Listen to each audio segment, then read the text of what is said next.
Harris Show Global Network right here on Hotline Radio. Once again, I'd like to thank everybody for tuning in and being with us today. I know everybody's still full from yesterday. Once again, I hope everyone had a wonderful Thanksgiving. Now, without further ado, two wonderful people on the line right now from World Paranormal Investigations. And it's a topic that I personally love myself, and I know so many other people out there are just intrigued when you see these types of shows or programs, and you just wonder to yourself sometimes, how do they do it? But without any further ado, on the line with us today, we have John and Bea Brugge of World Paranormal Investigations. How you doing? Doing great. How you doing, Keith? I'm doing all right. I'm still feeling a little heavyweight in the belt area, but I'm all right. That's why I haven't been doing too much the last day, because I've just been kind of lounging around, letting it all hang out. I know that's right. Yeah. Look, and it's amazing too. I don't know about but actually we're pretty much on the same coast though. But it feels, that this shift in the weekend, because it feels like today is Saturday. Matter of fact, today feels like a Sunday to me. I don't know. It does. It's weird too, because normally whenever we get a holiday like Thanksgiving, to where we don't get mail, that's usually when it feels like it's Sunday. But I agree with you. Today's just so laid back. Yeah. And the sun's pretty much shining, but it's chilly over here too. So yeah, but that's good though. It's still Friday, so look at it that way. We still got 2 more days to go. Absolutely. Yeah. All right. Now, okay. So now let's get into it. Okay, we talk about World Paranormal Investigations. Now, how? I guess the first question is, what brought on the interest? What brought the curiosity on to investigate something that just frightens the bones out of so many other people? Well, me personally, it started because Bea and I actually met as pen pals through a magazine, and I was living in Colorado and she was living in Cleveland, Ohio, and she was telling me that her house that she lived in was haunted, and I think borderline I thought she was on drugs or something, but I was too nice to tell her, and I'm like, okay, your house is haunted, and we continued writing for a while, and finally I took a trip out to meet her family, and while I was staying in the house where she lived, I had my own personal encounter with something that I could not explain. Oh. And I can't really say that it was paranormal, but I don't know what caused it, and it was intriguing enough to where I was like, well, maybe she isn't on drugs, and I just started taking more of an interest from there and started researching and investigating. Well, that must have whatever it was, whatever it was must have been something pretty interesting though, because to actually take it and turn it into what you guys have turned it into must have been what you saw must have been pretty convincing, either saw or heard. Well, what had happened basically was, she was always talking about stories about seeing a dark figure in her room, and her stepfather actually down in the basement area, he would see like a smoke that would come up from behind the bar area, and he actually had her mother come down and check it out, and there was nothing burning and anything else like that. Initially, when Bea told me, my stepdad used to see smoke coming from behind the bar area, I'm like, okay, how many has he had to drink? And so when I came out from Colorado to Ohio, her mom had taken her brother and sister to school, and Bea was at work at the time, and so was her stepdad. So I was the only person in the house, and I had woke up and I decided I was going to take a shower, and I went down into the basement area.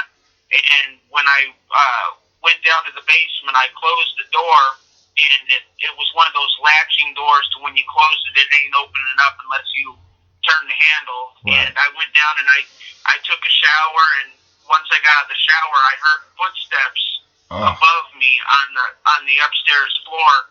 And so my initial thought was, okay, one of them's home. Mm-hmm. So I started calling for names, and no one was responding. So I finished, getting dressed. And as I walked up the steps, the door that I had closed was actually open about a foot or so. And I was like, okay, that's weird. Well, her mom actually had a miniature schnauzer that was standing at the foot of the steps that led to the very top floor, and it was just barking, hysterically. So my initial thought was like, okay, you know what? I'm a country boy from Colorado, and I'm here in Cleveland, Ohio. My first initial thought was, okay, someone broke into the house. Mm-hmm. And so I did what any normal human being would do, and I went to check on it and see exactly what it was. And when I walked up the stairs, there was no one there. The doors were still locked. All the windows were closed, and I can't explain what caused the footsteps that I heard and the dog to bark and the door to even open up. So it was enough for me to be like, well, I want to learn more about it, and that's kind of how it went from there. And you know what? Yeah, that's something to really take seriously, too, because I do the same thing with the pets. When the pets start going off and just looking over, off into the middle of the room, and there's nothing there, then you're like, wait a minute. You know what I mean? Now, what? And it happens. It happens. Look, I trust my cat a lot of times to keep me informed, right? Now, paranormal. Okay, when we talk about paranormal, is that the basic word that would cover, or the basic word to describe all of these type of happenings, or is paranormal just one section of different entities, like, you know what I mean, like whether you see it or whether you hear it or a different kind of ghost, or is paranormal the basic subtitle for all of it? Well, paranormal basically explains, it doesn't even necessarily have to be anything spirit-wise. It's anything that is not normal. Okay. So, I mean, you could have, technically, you could have a faucet that's not working correctly. Okay. And, that could be actually considered paranormal. But what we use it for in the terms is anything spirit-wise. Okay. All right. Now, when you guys go out, okay, well, first of all, I ask this question. You've been to different locations and search for different things. How do people get your help? Like, do they call you up panicking on the phone and say, oh, my goodness, I saw something? Or how does that happen? Well, a lot of times is that they've been finding us on Facebook. And then also they can go right to our website, which is www.WPIUSAUK.com. And it has where they can contact us through there as well. And this way, going on the website, they can also see our credibility as well and what activity we're doing, and they can see also our schedule. Okay. How do they know now when people call you all? Because I'm sure, like, everybody hears a bump in the night. How do you two, the word I'm looking for. How do you two know, or what's your signal that gives you an idea before you, decide to go out and investigate whether what these callers or people who contact you, whether what they're seeing is something worth investigating or not? Is there a way to kind of know, or? Well, that's a good question, Keith. And honestly, with the way we run World Paranormal Investigations, is I don't care how small something appears to be to us. Mm-hmm. Whatever it is frightening these clients enough, or questioning these clients enough to where they want to contact us to find answers. So there's no job that's too big or too small. everything is a priority when it comes to a client contacting us. I do want to add, though, especially if there's clients that have children involved, of course, those are more, I don't want to, those get more of a priority because it's dealing with a child. Right. But we also take the severity. If somebody's claiming they're getting hurt, scratched, those are things that put priority, and we need to get to those people and help them because we may be the only people they're reaching out to that'll listen to them. And another thing with us is we go into a location. We always go into a location with the thought of proving why it's not haunted, not why it is haunted, because there's so many things that are that you can find that can debunk a lot of the experiences that clients are having. And so when we go in there, we go in with the mindset of trying to prove why anything's not haunted. And then when we do capture something that we just cannot debunk, then we're like, okay, we're onto something.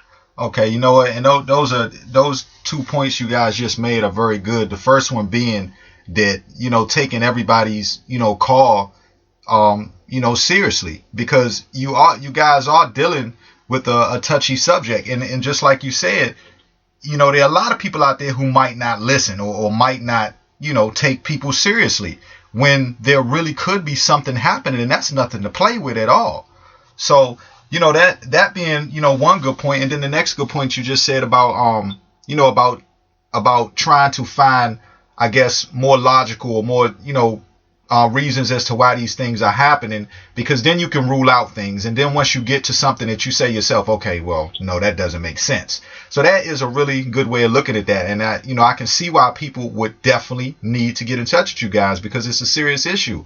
Now, have you ever had situations where people are actually getting physically harmed? We've had some cases that we've taken on, and obviously there's a lot of things that we take into consideration when we take on these cases, because the one that I can think of actually was recently. We did a private residence where the lady had been reported that she was pushed down a flight of steps and actually broke her back in like 2 places, and I think she messed up her spine or her neck or something, and she was actually in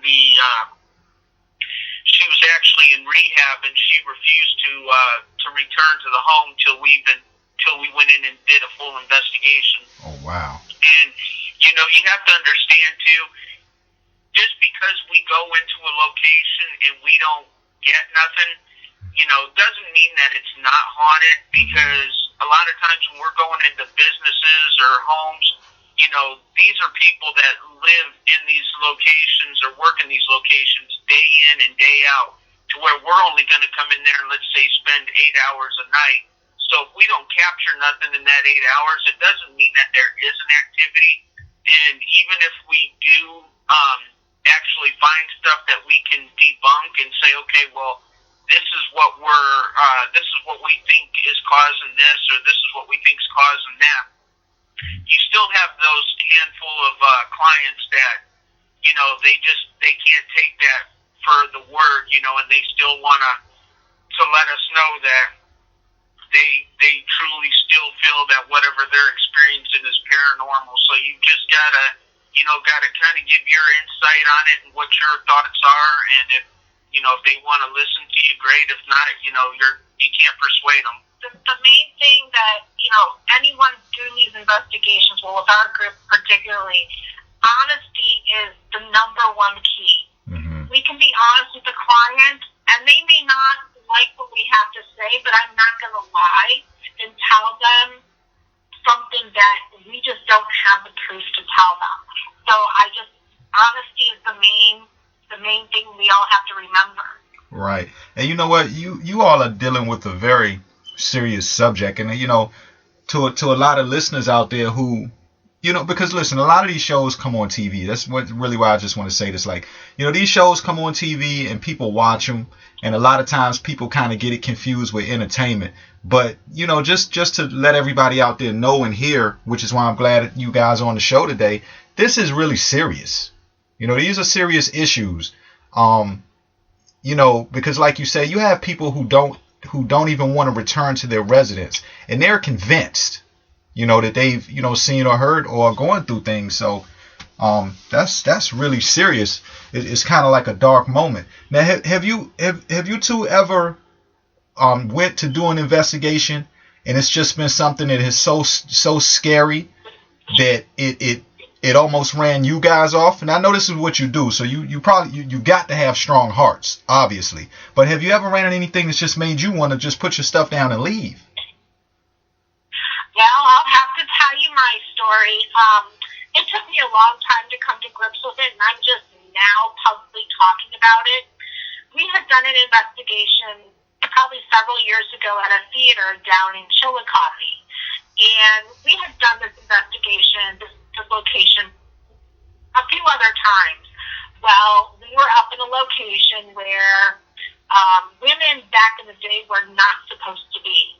And I was up there with another female investigator, and John was off looking at something else and investigating. And I don't know who it was, what it was, but I felt this pressure on the back of my neck. Oh. The chill just went down my spine, and it was the most unwelcoming feeling I've ever had. And I actually did walk away from the paranormal for probably about a year and a half. Oh. And I did come back to it, but it frightened me. Yeah. To where I always remember that, and like I said, it's just now, probably in the past few months, I've started publicly talking about it. Oh, wow. And I would like to chime in on this. The location that she's talking about actually used to be a Masonic opera house. And if anybody is familiar with the Freemasons, especially back in the day, they were real strict on where a woman's place was. And in certain, when you have your Masonic lodges and stuff like that, there were locations that were completely off limits to women. And this particular time, there was like a hole in the wall that was just barely big enough for someone to crawl through.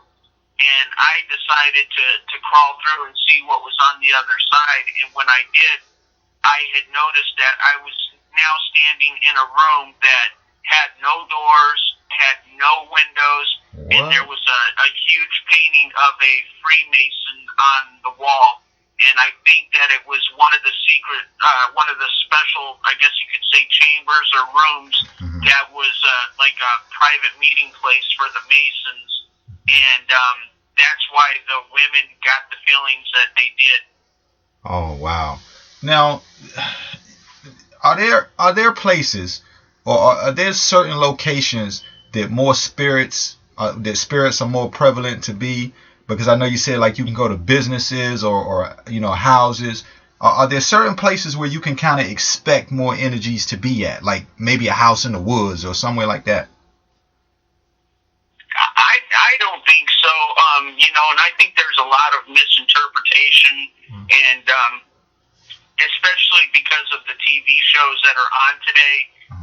Whenever you watch these TV shows, and this is something we're always talking about on our radio show, is that every time you see these shows, every spirit that they encounter is something negative.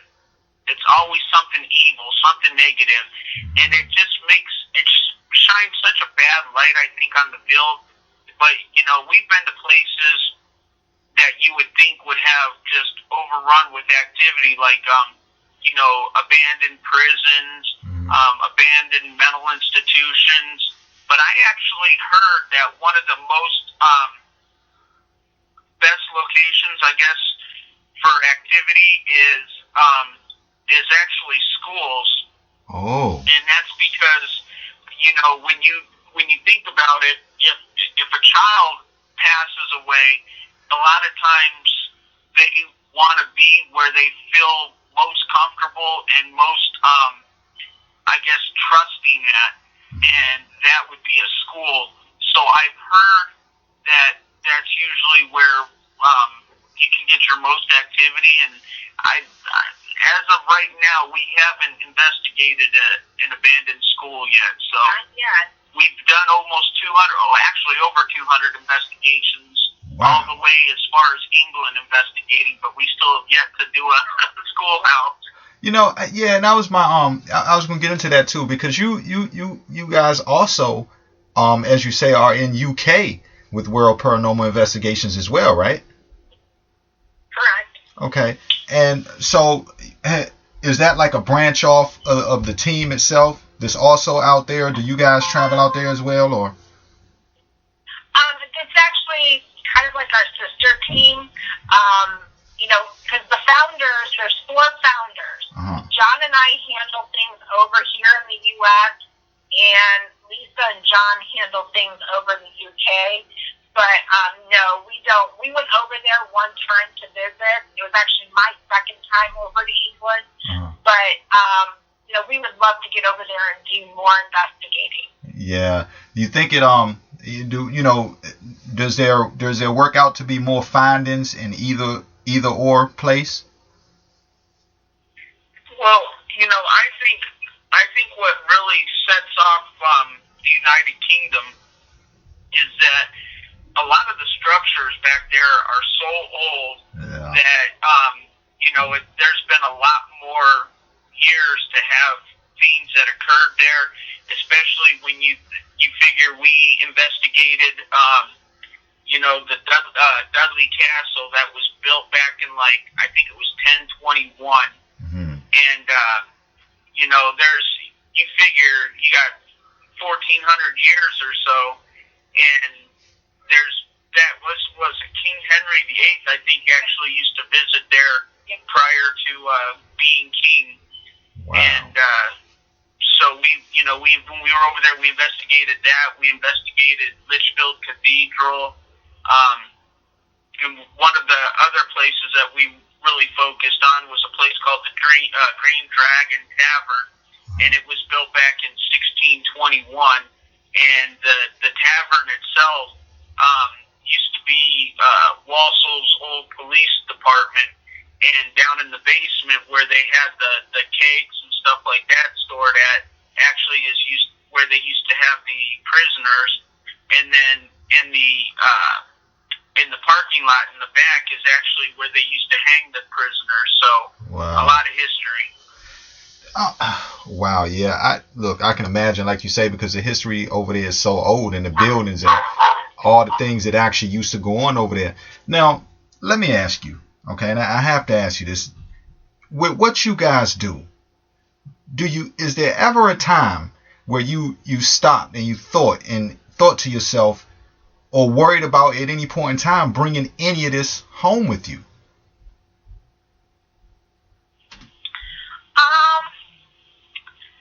I don't really focus too much on that. I know there's always the possibility of that happening, but I believe that we protect ourselves to where nothing comes home with us. Okay. We've had one occasion where we did bring something home with us. Fortunately, it was a good spirit. Okay. And it was of a child.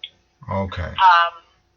So that's really the only, over 10 years of doing this, that is the only time that we've ever brought something home. And I guess, as you say, I guess just like you say, it's really best to kind of not focus on that, because maybe mentally, once you inherit these ideas, then it might give those spirits and things like that a place to live. So, I guess keeping it professional, with that as well. Now, there's never a fun moment in this job, is it? Like, I know it's what you guys want to do and you find it interesting.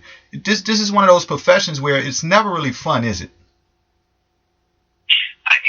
Actually, personally, for me, I would say that it's always fun, especially when we go to some of the locations that we go to, because I'm a historical buff.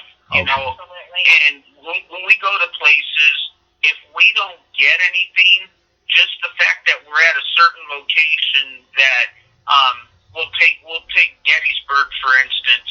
Oh, you know, wow. we've been to Gettysburg quite a few times, and you know, when we go down there, it's cool because it is a haunted location. Mm-hmm. But if we don't ever capture anything, we're fine with that because we just like to sit back and you know, visualize what it was, you know, 150 years ago when they were doing the Battle of Gettysburg, and just how insane it must have been. You know, I wouldn't say like the fun part, but I guess the most rewarding. I guess it's a rewarding field because look at like our clients, and just to, you know, some of our clients, giving them a peace of mind. Mm-hmm. So that's completely rewarding to us. Well, yeah. They were completely, you know, they didn't know where to go. They didn't know, you know, a lot of times they say, you know, I'm crazy. You're going to think I'm crazy. Mm-hmm. No. You know, for instance, there was a little old lady that we did an investigation for, and bless her heart, she swore something was in her home. Mm-hmm. And we came out, and luckily, I mean, we discovered she had a gas leak. Oh, wow. Yeah, she was, you know, she was saying all these things were going on in our house, and we bring in like it's a digital carbon monoxide detector, and when we went in, we actually discovered that she had a really bad gas leak, and we were able to inform her of that, and she was able to get it fixed before something dramatic happened. So little things like that is rewarding enough for us. Well, yeah, that, you know, and understandable. Like I said, you know, those things understandably rewarding. And I guess, you know, when I had said fun, I guess what I meant is because the issues that you guys deal with are so serious. You know what I mean? Like you know, like you say, once everything is okay, and you know, you're kind of just enjoying the location that you're at and just taking it easy a bit off work, then, or helping people, yeah, that's rewarding. But you know, you always, I'm assuming you two always have to go in with a focused mind at all times, though, right?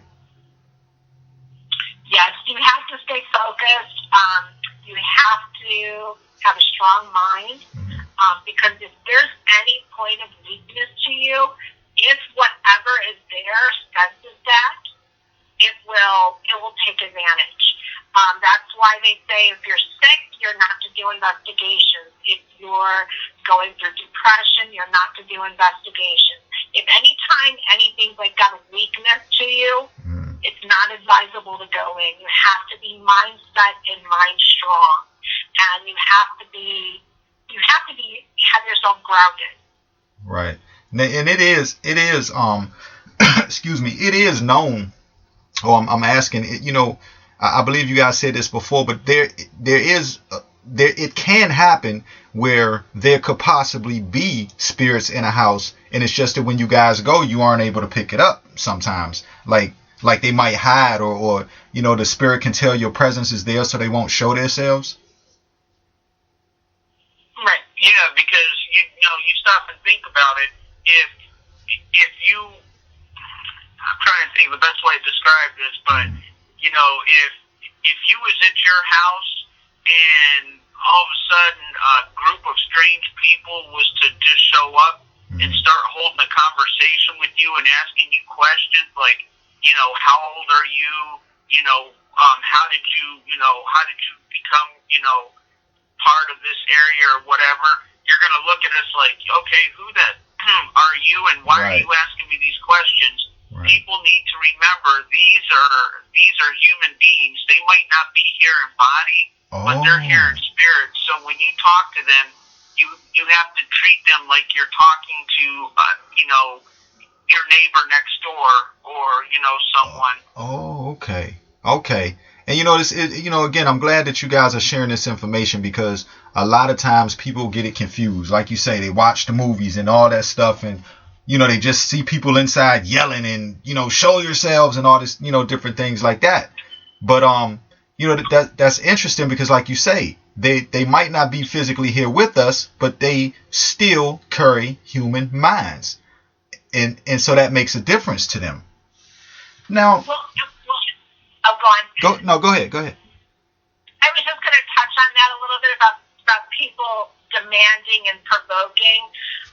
I always like to tell people, the spirits that are here, they're someone's mother, father, aunt, uncle, brother. So you need to show respect. And I think a lot of people, when they're provoking, they tend to forget that. Mm-hmm. So it's all about respect, and how we would want to be talked to is how we should talk to them. Right. Now, okay, I got a couple. Yeah, I don't know. Like, I've got a few. Now, listen. Here's a question that I have, and this kind of sways off, but if you guys don't deal with that and you can't answer it, fine, understandable. But now, when people, is it okay? Are people able to call spirits without knowing exactly what they're doing? I mean, you got instances like Ouija boards or witch boards and things like that, and people are using those calling spirits.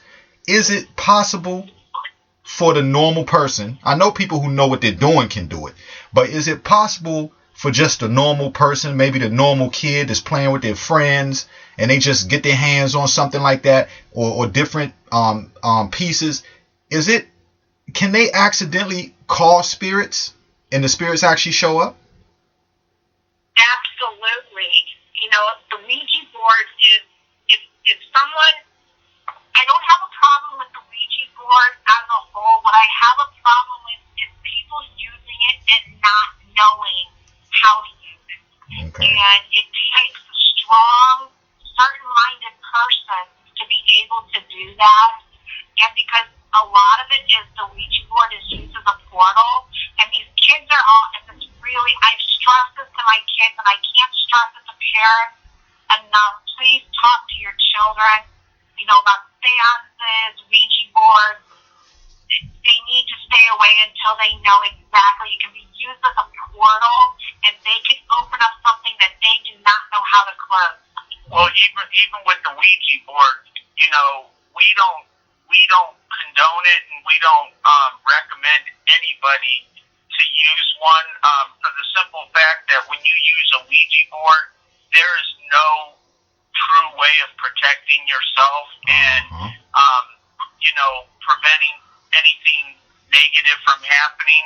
I used one when I was younger, and I had some experiences, and I walked away from it, and I will never use another one as long as I live. Yeah, I understand it. That's another lesson out there for a lot of the listeners.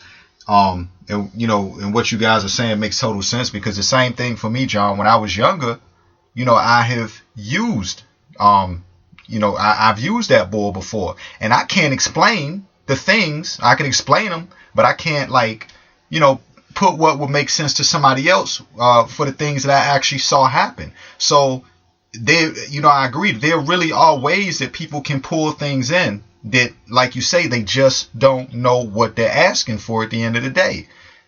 So that's wow, that's really serious. Now, okay, what you guys show? Can you see yourselves later on taking this to like a movie or a series or something like that? Because it's really interesting. And again, the serious nature that you guys bring to the table is more than just the facade of old ghosts and things like that. Like, you're dealing with something really serious. Can you see yourselves maybe doing a teaching show or something like that in the future? Well, the thing is, and a lot of people don't understand, and obviously talking to you, you'd be more understanding, but what you see on TV is all for the sake of entertainment.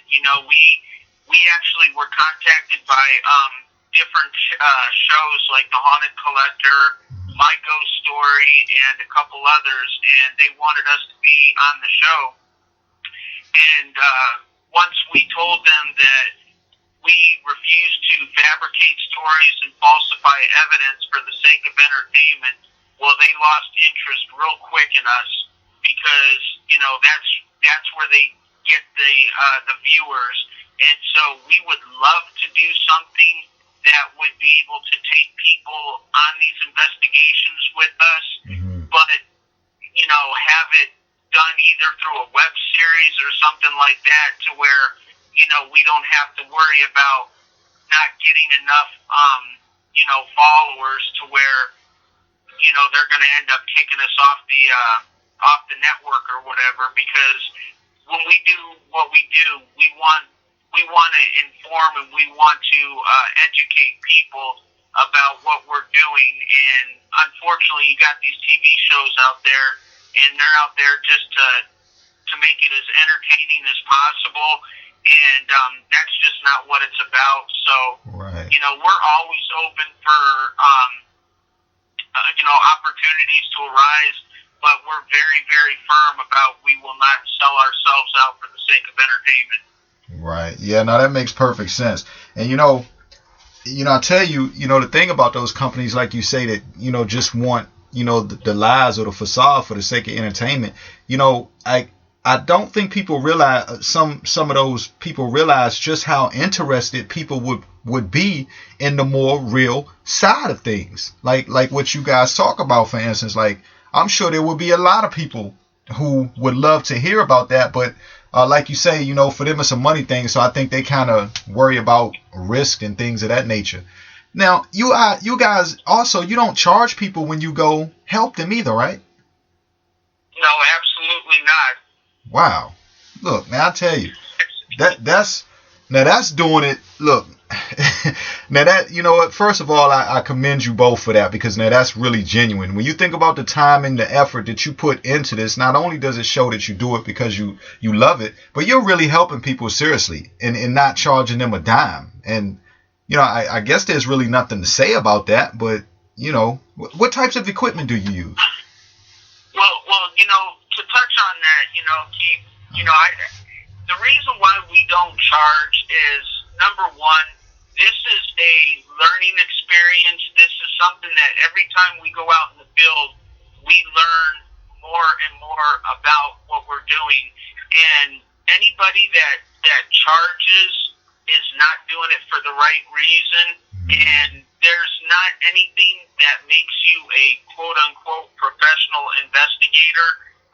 You know, there's people that are out there that offer online ghost hunting courses, to where if you do this online ghost hunting course, you actually get a certificate saying that you are a licensed investigator, and it's like, are you serious? I mean, what a ripoff. Yeah. And so, you know, we don't charge for what we do. As far as we're concerned, that's what our payment is being able to go out there and help these people. And, you know, we use a lot of different equipment, and all that equipment's been paid out of our own pocket. You know, that's why it's taken us 10 years to accumulate the equipment that we do use now. Right.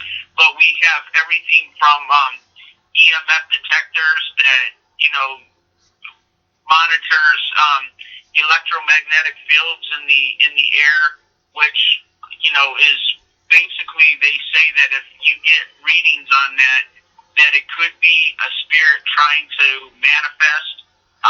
But at the same time, you also use it to check for stuff like faulty wiring, because that can throw off a lot of EMFs. We were at a location a couple weeks ago to where it actually flatlined my EMF detector, and what was causing it was every time the furnace kicked on, it was throwing out so much you know, electromagnetic fields, right, that it flatlined my detector. So, you know, we use that. We use the digital carbon monoxide detector to check for anything like gas leaks. We have, you know, audio recorders. We have video cameras. We use digital cameras.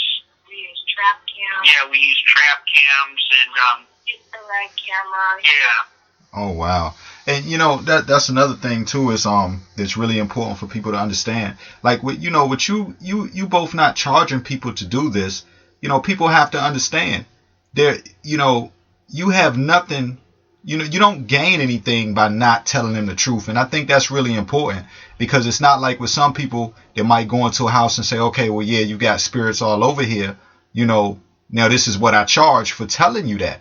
You guys go in there and you do it, for the love and the interest of doing it itself, and don't ask for anything. So it just proves even more, just so not charging just proves even more as to why you would, you guys wouldn't lose anything by telling the truth.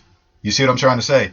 And so, and absolutely, we've done investigations before to where, they've had groups come out prior to us and swear up and down that there's all this activity and that there's this and that. And, we went in and we did our findings. Like there was a particular investigation we did to where they had a group come out and they said that there was someone that was murdered on the front lawn of the home and that there's the spirits there and it lingers. Well, we have a researcher that does thorough research on every, private residence or business that we do. And prior to going out to that residence, and we did all the research, come to find out that the person that was murdered was actually murdered on a side street and never even lived at the location, unlike what this other group had said. And we went in and we investigated and we gave them a full report of what our findings were and about this particular individual. And unfortunately, they didn't want to hear it. They know what this other group told them. They know what this other group found. But we're like, hey, this is what was found in the research. Take it for what it is. Yeah. With this particular client, I even showed them the police report. Oh, wow. And they didn't want to believe it. So those are the cases that no matter what we say, they don't want to believe it. And when I go and I give a report to the client, my reports are anywhere from three pages on. Wow. And it includes everything.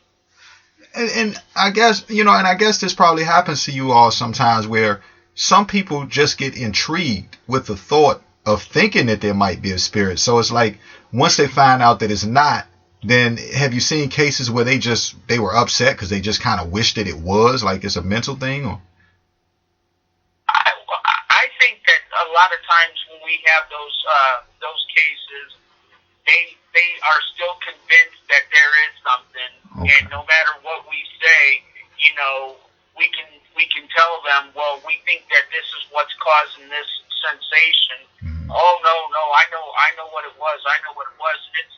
It's almost like if you continuously think to yourself mentally, you know what, I'm not feeling good. I'm sick to my stomach.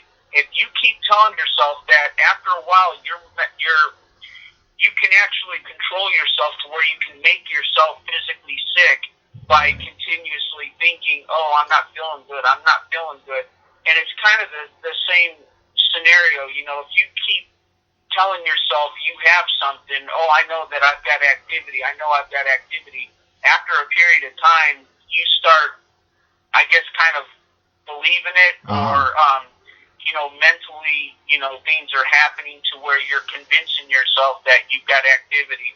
Right. And sometimes, who knows, like a person might be able to do that to the point that they just end up giving someone a portal because they're thinking it so much. So they might just give them a portal to actually come through if that's possible. Absolutely. And another thing that we always, do, and it almost seems kind of personal, but we do this because of the research. And when we interview our clients, we ask them, are you currently taking any medications? Because there's a lot of times someone can be on a certain medication and it can cause stuff like hallucinations and stuff like that. So if someone's taking something that causes hallucinations or is known to cause hallucinations, now all of a sudden they say they're seeing spirits. Okay, could it be the medication, or could you really be experiencing something? So it's important that you find out things like this. All right. Now, okay, the next level. Let's say that you go in and you notice something's there. Where do you go from there? Do you guys start to work on getting the spirit out of there, or is that the part where you call somebody else and say, listen, get in there. There's something in there that needs to be taken care of, especially if it's like an evil spirit or something.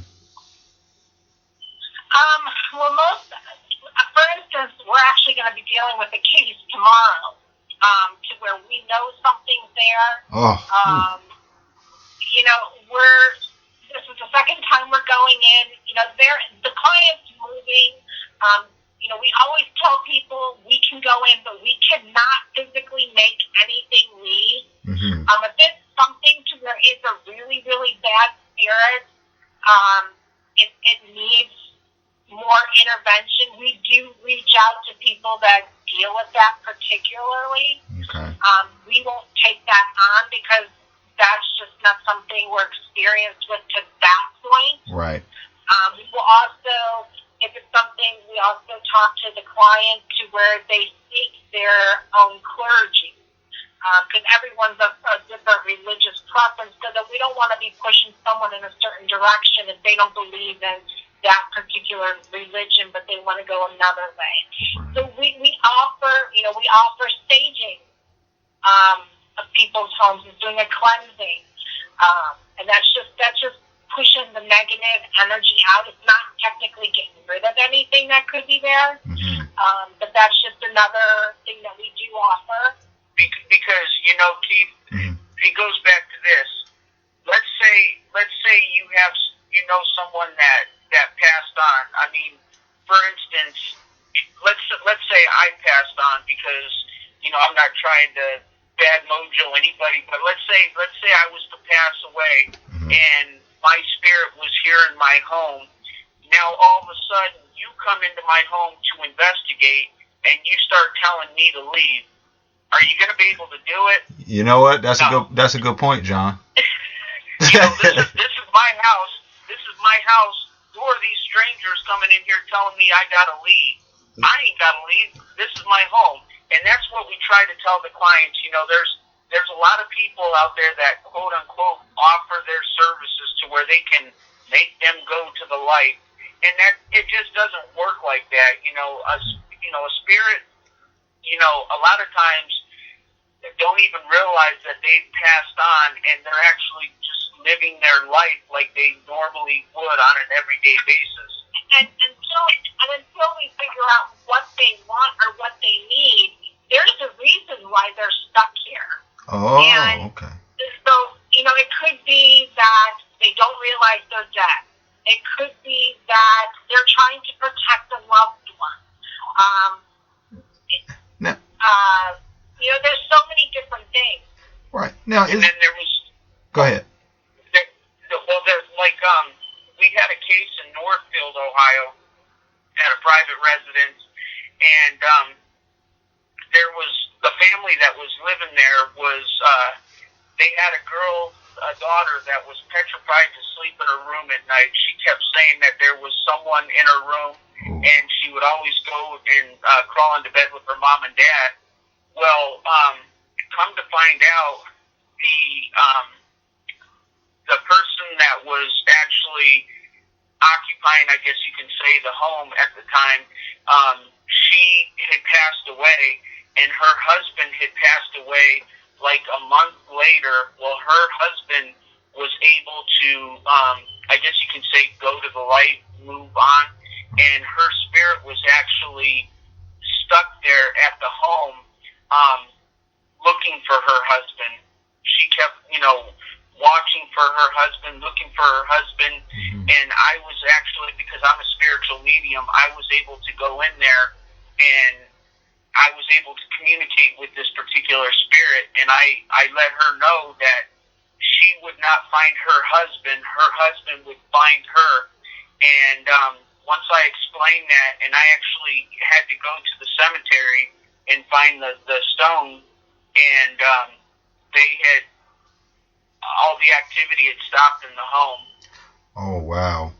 So and so and so being a medium, John, there is a way that you can actually contact with these people. Have you ever contacted anyone and they kind of gave you an upset vibe, or they for the most part just understanding? Not really. The when I say communicate, the only way I can communicate is if they want to communicate. There's no way of me going in there and saying, okay, sit down on this couch here, we're going to have ourselves a conversation. A lot of times what will happen is if I'm at a location, I'll have things that will pop into my head like a date or a name or an age, or I'll even see almost like a picture in my mind of a person, and I can describe them to a T, which I actually did with this particular case in Northfield. And I described exactly what she looked like, how her hair was, and I was picking up on the name Marjorie, and I was like, Marjorie, I'm getting something along that line. Well, the neighbor had confirmed that the lady that lived there and had passed away her name was Margaret. Oh, wow. And what I described, I actually described this woman to a T, and I've never seen her a day in my life. Whenever we get a case, I'm not even told about information about who it might be, what it might be. I don't want to find out any of that information, because all I need to do is have someone tell me a name, and all of a sudden my judgment can be impaired, and I don't want to be walking around a home thinking, okay, I'm looking for a spirit named Joe or something like that. I want the name to come to me, and it just adds to the credibility. And B actually never believed in mediumship or anything like that, and she kind of looked at me like I was on drugs until one night her mother had came to me, and I told B, I said, your mom came to me and she's telling me that she wants whatever to stop amongst the family, and I described what her mom was wearing, and B's jaw dropped to the floor. She goes, how do you know? And I said, because I seen her. She came to me. Ooh. And I guess what I had described was a nightgown that her mom used to wear, and she had never wore it since B and I had been together, so there was no way I would have been able to describe it. Oh, wow. Now, okay.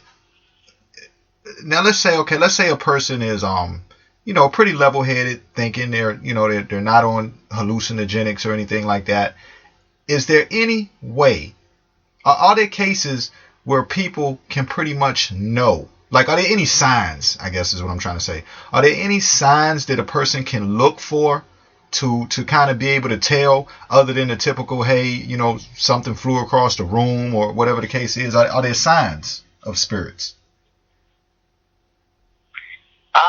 Well, there's a couple things that, we like to watch out for, and it could be mean that you have something, is there are things like called cold spots. Oh. And, you can be walking in a home and you could have, the room, and this is another thing, when we go into a location to investigate, we do readings prior to investigating. We get temperatures in each room, and we also get, EMF readings in each room.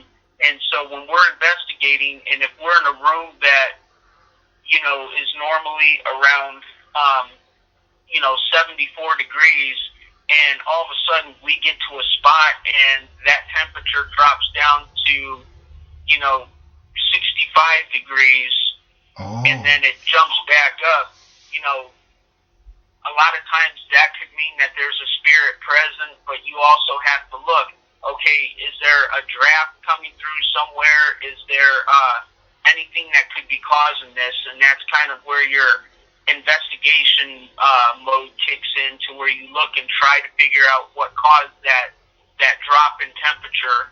And if you can't find it, because a lot of times when you do encounter a spirit like that, you'll get the sudden drop, but then it'll be gone, and that temperature will be back at normal. And a lot of times you can walk around and you can try to follow that cold spot to see, to try to pick back up on it. And another thing that people have experienced, and I've experienced too, is if you're in a location that's got activity, you can walk into, you can have an experience with the paranormal, I guess you can say, or a spirit, and it feels like you're walking into a spider web. And, you know, the best way to describe it is if you're walking into your attic or something of your home, and you walk into a spider web, and you just get that clingy feeling on you, like something's attached. And a lot of times it is spider webs because we're in older locations, but we've been in places at times to where we felt like we walked into a spider web and there's nothing there, and you can actually see the hairs on my arms stand straight up. Oh, wow. So, and when these, I mean, you know, and I say this because, you know, speaking from my own experience and just things that have happened to me even in the past, where I could be sitting somewhere, I could be sitting in a room, and like you say, the temperature is on. Matter of fact, the heat was on one night when this happened to me. And I was sitting there, but then all of a sudden there was a really cold draft that was just surrounding me itself. I was sitting on the bed, as a matter of fact, and I was working, and it was a cold draft that was surrounding me.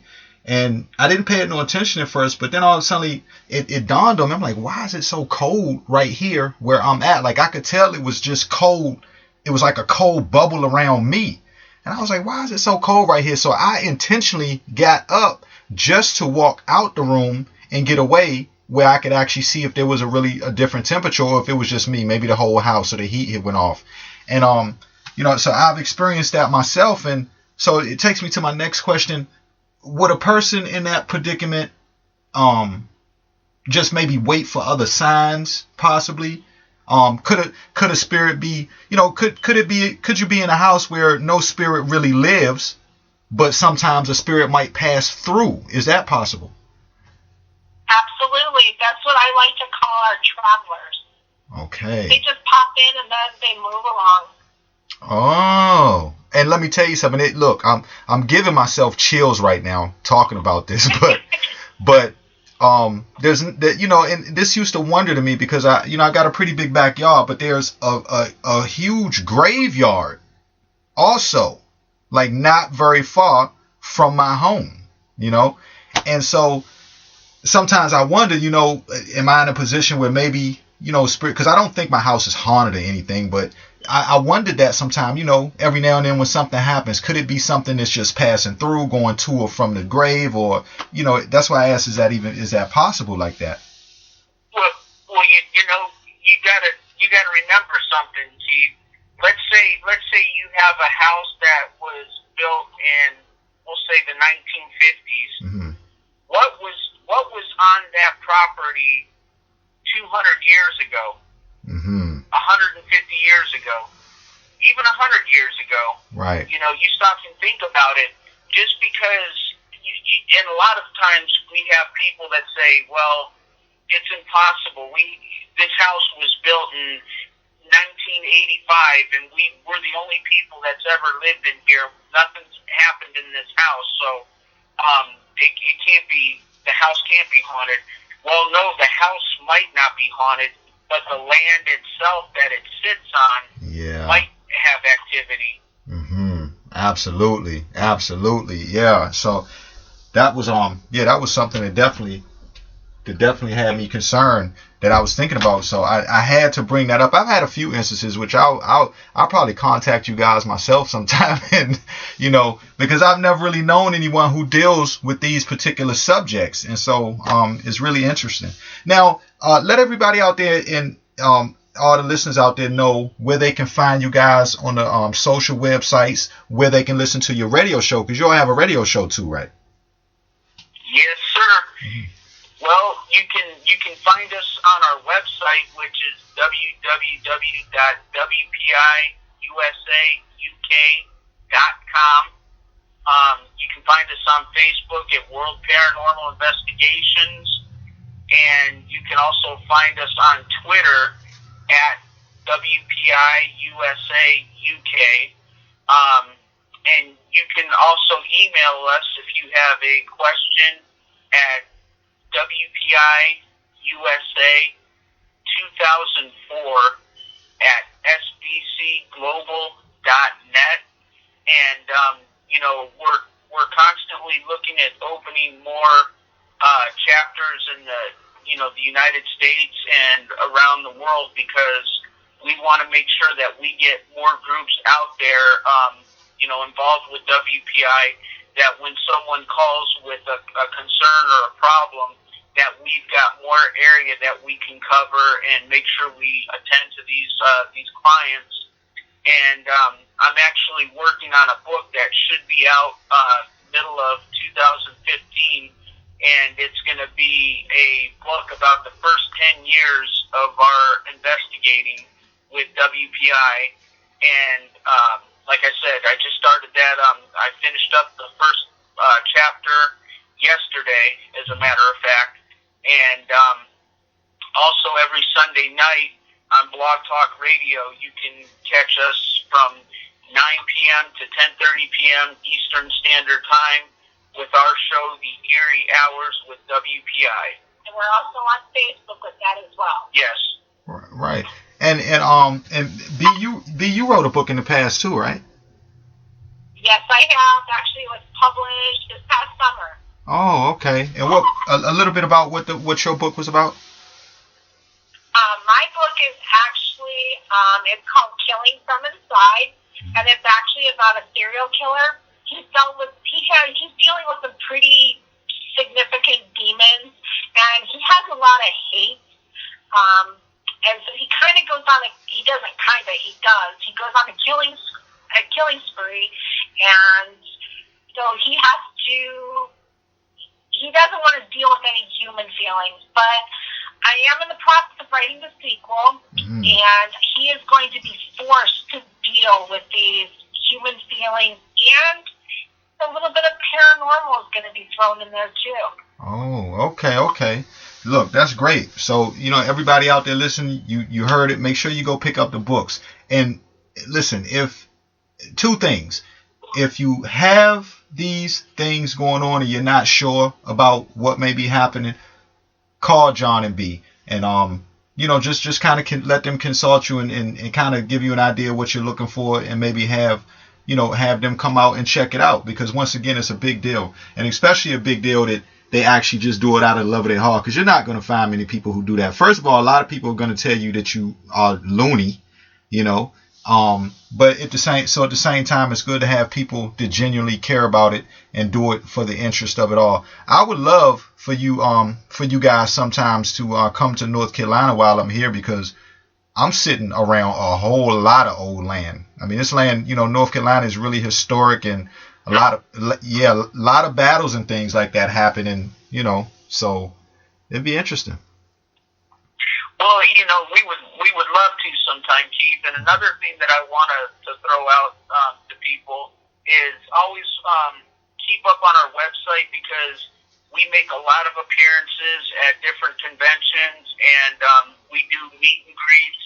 And the whole purpose behind that is we want to give potential clients an opportunity to meet us face to face, because you've got to remember, when you're contacting a group to come out and investigate your home, you're kind of going on a lick and a promise that whoever you're contacting is not crazy and is not going to rob you blind. Right. And so we like to do these meet and greets and stuff like that, to where people can come out and meet us and talk to us face to face, ask their questions, and give them a little sense of comfort before allowing us into their home. And a lot of times people just want to share their stories and say, this is what I'm experiencing. I don't want no one to come out, but I just needed someone to talk to share my story with, and that's what we're there for. So don't hesitate to contact us and share your stories, and let us help you out if we can.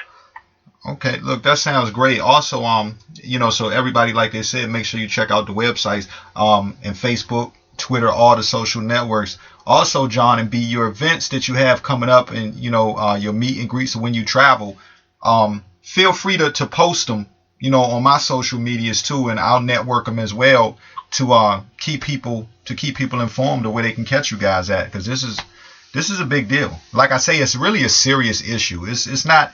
Again, like I say, people, I want everybody to really take it seriously. I know when we talk about the interview, people have it confused as to something that, like we said, they may see on TV. But this is not a fun issue. It's a serious issue, and it deals with people's lives. Like they say, children, or all different types of things. So, look, I want to thank you again, John and Bea Brugge, for coming on today. Honored to have you, and I'd love to have you guys come back. And I'm going to be following you, as a matter of fact, because I want to keep up with what you guys are getting into. Great.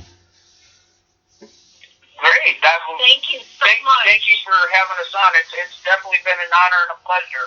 Listen, anytime, like I say, we'll check out, we'll make sure we're checking out the show too. We'll plug the radio show and make sure everybody's keeping up with it, because I know a lot of people love it, and we look to see you guys soon.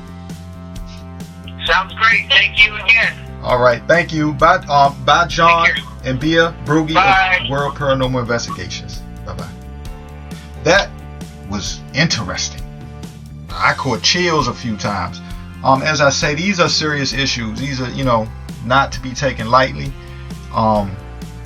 It's real.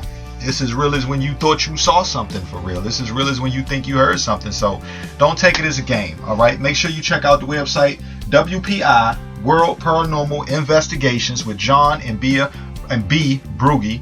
And yeah, that's what's up. So once again, I thank them for coming on. Coming up next in just a few minutes, we